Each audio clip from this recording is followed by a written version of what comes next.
we're going to learn how to describe places and things in te reo Māori. This will allow you to paint a picture of your surroundings and give more detail in your conversations. Let's start by learning how to describe places, and to do this we'll need to use what we call demonstrative words, starting with tēnei, tēnā and tērā. These words translate to this, that near you, and that over there. Tēnei means this, near me, the person speaking. Tēnā means that, near you, the listener. And tērā means that thing away over there, away from both of us. Ka pai? Now, let me just square with you.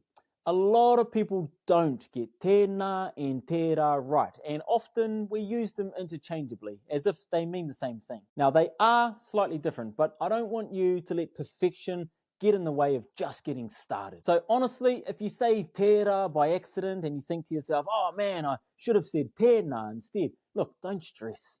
The main thing here is that you're thinking in Māori and putting sentences together and getting reps in. That's a huge accomplishment. Now, let's use these new kupu to describe a few objects that we are already familiar with. To do this, we're going to start by learning to ask the question, what is this or that over there? Then we'll learn how to answer that question. The sentence structure that we're going to use to ask what is he aha, but often that's only half of the question. We need to tie it down with either tēnei, tēnā or tērā to help the listener know exactly what it is that we're asking about. For example, he aha tēnei means what is this? He aha tēnā means what is that by you, the listener, and he aha tērā means what is that over there.